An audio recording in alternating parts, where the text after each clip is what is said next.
Hey, Bisbees. Today we are back with another book. And the title of our book is Arthur's Underwear. So let's pop open the book and fly through this adventure together.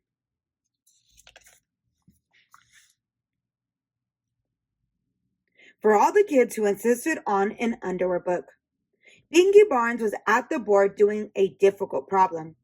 That's correct, said Mr. Ratburn. Very good. Binky cheered, yes, and dropped his chalk. As he bent down, the class heard a loud rip. Everyone laughed, except Mr. Ratburn. Go to the office and ask Miss Tingley to sew them up, he said. That afternoon, at softball practice, when Binky came up to bat, Arthur thought about Binky in his underwear and laughed. During dinner, Mom asked, anything interesting happen at school today? Arthur started to laugh. What's so funny? Asked D.W., but Arthur couldn't stop laughing to answer. The next morning, Arthur woke up late. He hurried through breakfast and ran most of the way to school. Sorry I'm late, Mr. Ratburn. I guess my alarm... Everyone burst out laughing. Mr. Reed, being late is one thing, said Mr. Ratburn, but not wearing any trousers, that's quite another. Arthur looked down and screamed. Arthur's scream woke him up. Wow, he thought, what a horrible dream.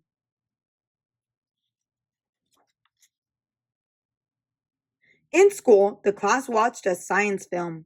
The amoeba is a single-celled life form. Arthur's eyelids began to droop. Suddenly, an amoeba that looked a lot like Arthur appeared on the screen. Its pants fell down, showing its underwear. Help! Cried Arthur Amoeba. I need my pants! All the other amoebas started to laugh. Arthur Amoeba was too embarrassed to move. Then he felt someone shaking him. Wake up, Arthur, said Buster. The movie's over. It was all a dream. At lunch, Arthur didn't feel like eating. What should I do, Buster? Every time I go to sleep, I'm in my underwear.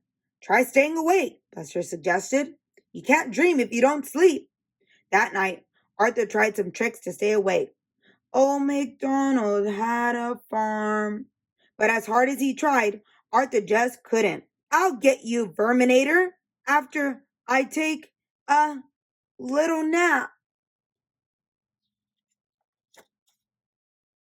In Arthur's dream, the Verminator was torturing the class by scratching his claws on the blackboard. Hearing cries for help, Bionic Arthur rushed to the rescue. But as he entered the classroom to take on the Verminator, everyone started laughing.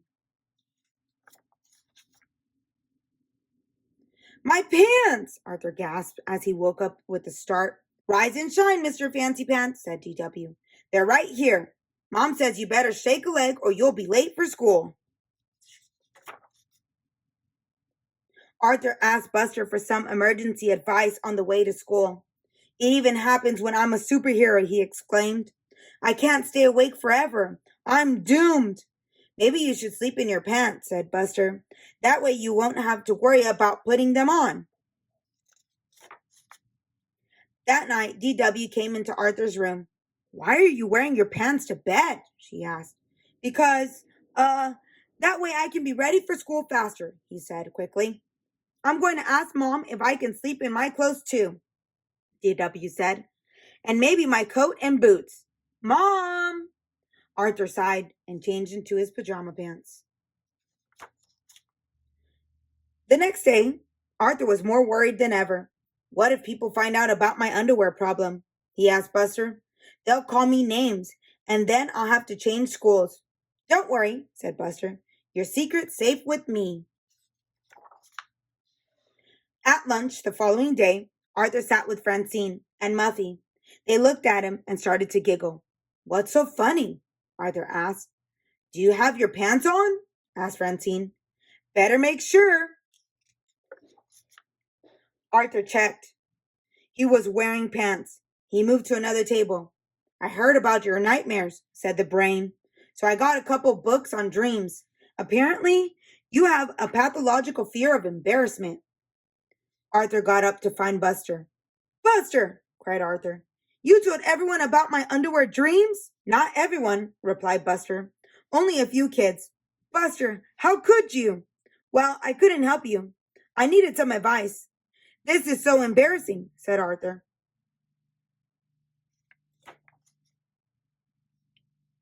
When Arthur turned to run out of the cafeteria, his pants pocket got caught.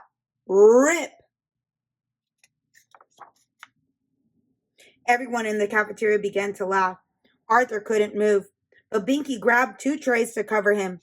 Quick, he whispered, into the kitchen.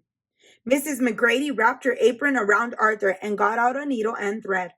I'm sorry, Buster said. I shouldn't have told anyone. It's okay, said Arthur sadly. You were just trying to help. The hard part will be telling my parents that I have to change schools. Mrs. McGrady handed Arthur his pants. Thanks, said Arthur. Is there a back door? Afraid not, said Mrs. McGrady. But do you know the old saying, a banana without its peel is still a banana? Huh? Said Arthur and Buster. It means people get embarrassed all the time, Binky explained. But you're still Arthur, says Mrs. McGrady. A smart, kind young man, with or without your pants. Arthur smiled. A few days later, Arthur met Buster at the sugar bowl. Well, no more underwear nightmares, Arthur said. That's great, said Buster. I never thought that ripping your pants in the cafeteria would be the thing to cure you. As they stood up to leave, Arthur looked at Buster and frowned. Buster, I think you forgot something. Buster woke up with a scream. Uh-oh, he sighed. Here we go again. And that is the end of our book for today. If you like this video, give it a like. And if you'd like to follow along for more adventures, hit that subscribe button. And I will see you on the next one.